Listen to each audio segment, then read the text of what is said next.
My wife cheated on me and fled to Sweden with our kids. I used a clever trick to lure her back to the US, thinking I'd get revenge. However, the paternity test revealed that only one of the children is mine. All right, buckle up, because this is a wild ride. So, I'm a 37-year-old guy, married to my 36-year-old wife for 11 years. We've got two awesome kids together, a 3-year-old boy and an 8-year-old boy. They're my entire world. My wife and I first met when we were co-workers at a retail store, way back in the day. Here's where it gets interesting. When our first son was born, my mom came over to see the baby and casually mentioned that the baby didn't look like either of us.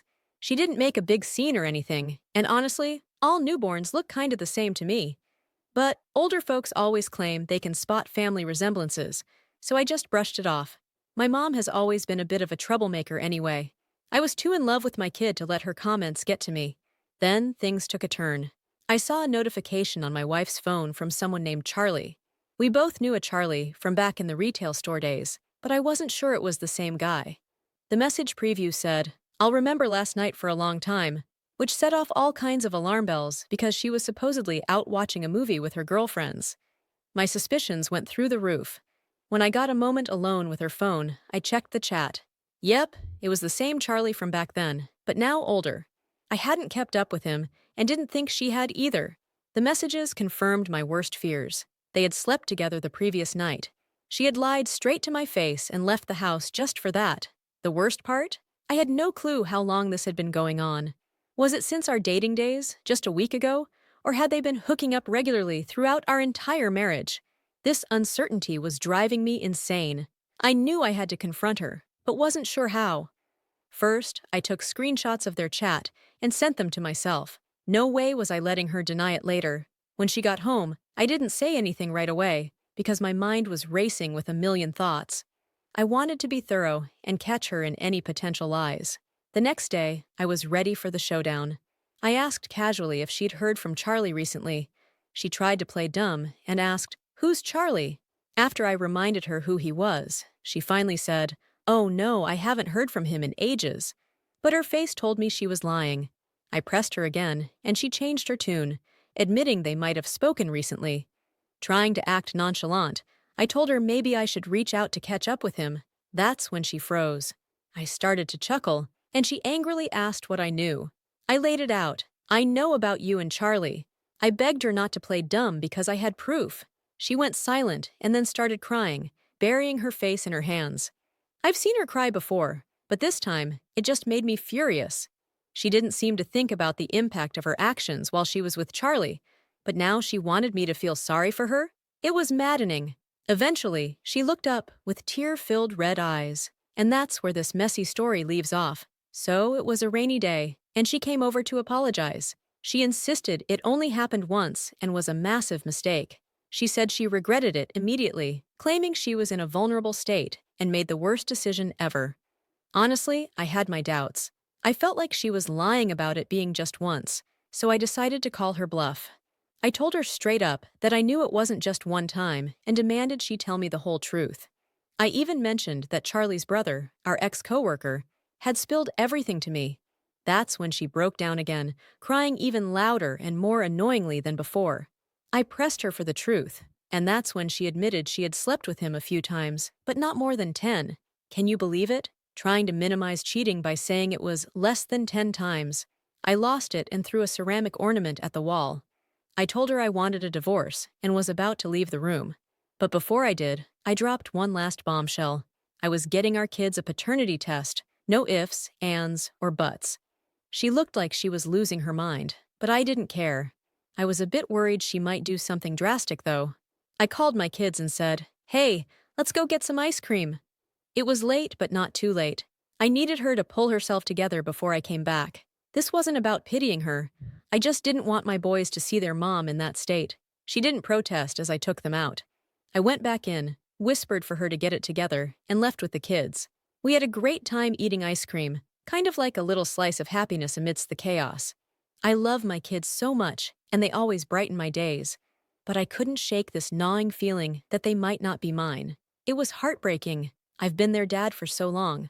I kept hoping they'd be mine because, if they weren't, I didn't know if I could stay in their lives. It's harsh, I know.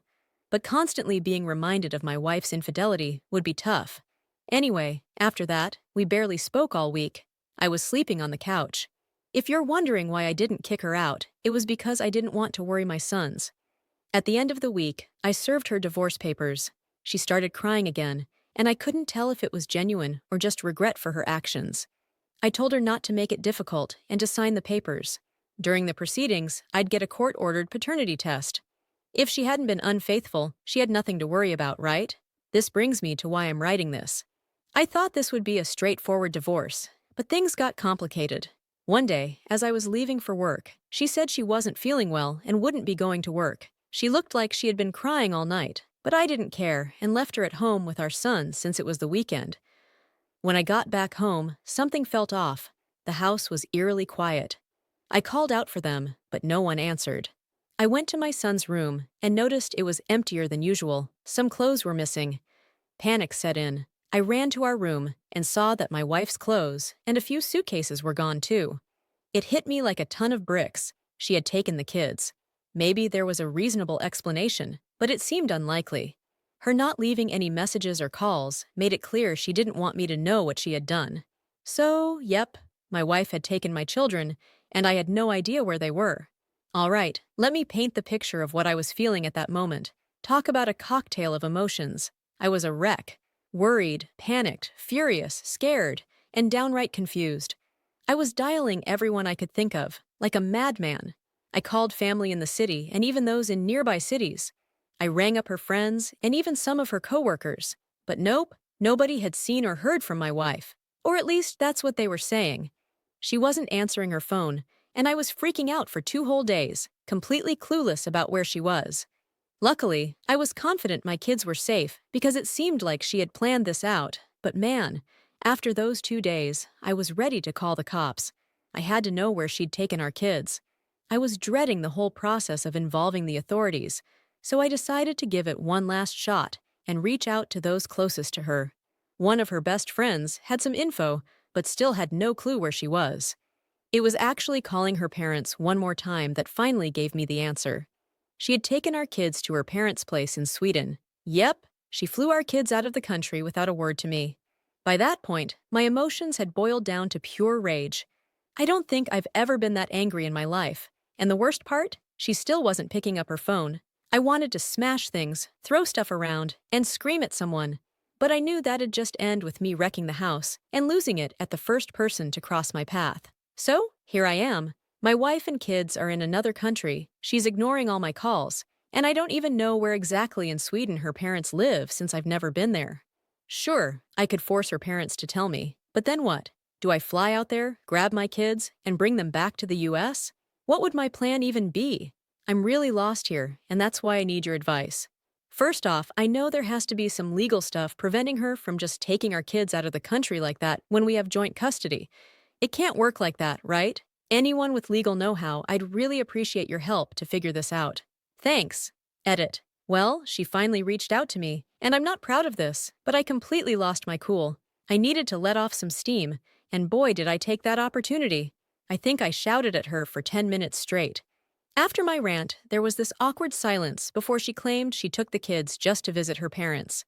I called her out right then and there, with a string of expletives, and told her she was lying. I mean, seriously? She buys 2 plane tickets, disappears with the kids, flies to another continent, and ghosts me for almost a week? She tried to gaslight me by saying she forgot to tell me. Yeah, right. I just hung up on her. I've been in a foul mood ever since. Edit 2. You guys are the best. Someone in the comments mentioned something about international child abduction and the Hague Convention on the civil aspects of international child abduction.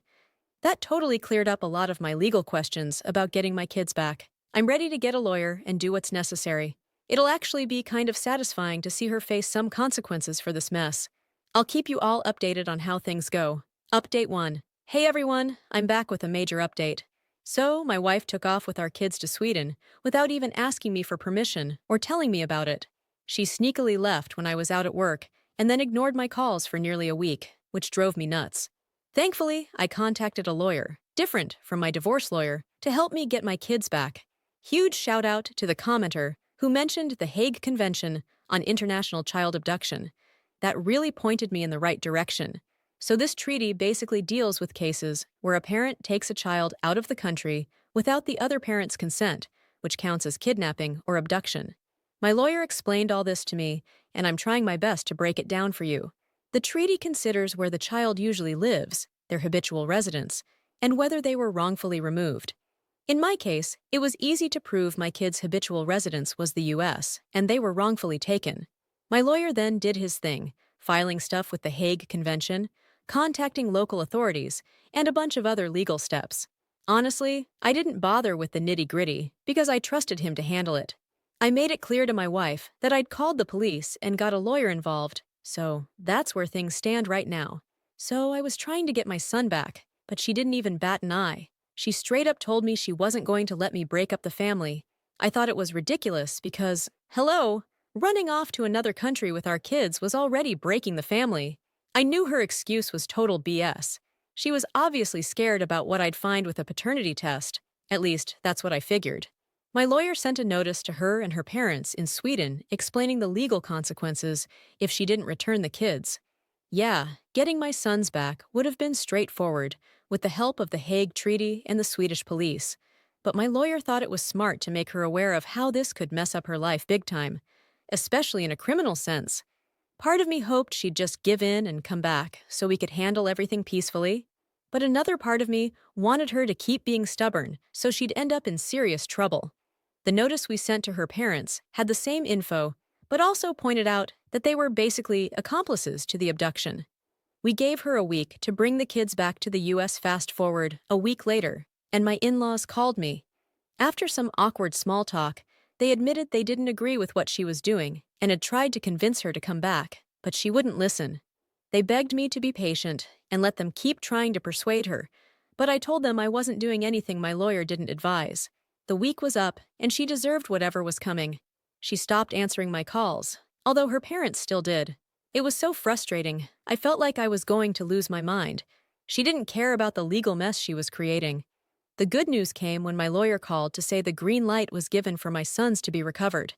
My emotions were all over the place. I was scared she might do something crazy. Apparently, the Swedish police went to her parents' house. She wasn't taken into custody, but she finally promised to send the kids back to the US hearing. That was such a relief. I just wanted my boys home so we could try to get back to normal. The kids finally returned, but my wife was nowhere to be seen. It was a bittersweet reunion, lots of tears because I hadn't seen my boys in weeks, but also frustration that she wasn't there. This meant the divorce proceedings couldn't go on, and she couldn't face the consequences of her actions. I tried calling her, but she wouldn't pick up. Life went on for a bit until I mustered the strength to get a paternity test. It wouldn't be court admissible, but I had to know. That was the whole reason she ran, right? The results crushed me. My 3-year-old was mine, which was a huge relief, but the 8-year-old wasn't. My heart shattered. I had raised and loved him for years, and now, this. I felt hopeless and depressed, even considered some dark thoughts. I took him for another test, hoping the first was wrong, but nope, same result. Every time I looked at him, I felt pure sadness. I didn't blame him, but I wondered if I could still love him knowing he wasn't biologically mine. I feared I'd unconsciously favor my biological son. In the midst of this, my wife was MIA. I tried calling her, but she wouldn't answer. Her parents were nice, so I didn't want to drag them into it, but eventually, I called them with a plan. I told them I needed to speak to her, that I wanted our family back together. 2 days later, she called, and I laid it on thick. I said I knew I almost destroyed our family, that I did the paternity test and found out our kids were mine. I told her I was sorry and wouldn't go through with the divorce. She bought every word. She was especially surprised about the paternity test, but tried to hide it. She landed back in the States yesterday, and we briefly met up, and that's where it all got real interesting. So we had this emotional reunion, but the catch is, she has no clue the whole thing was just a setup to get her back into the country. Right now, I'm chilling at a hotel, because I offered her the house for a few days to avoid any awkward moments. But things are about to get seriously awkward. I'm all set to kick off the divorce proceedings. Before that, I'm making sure the cops catch her so she can't run off again.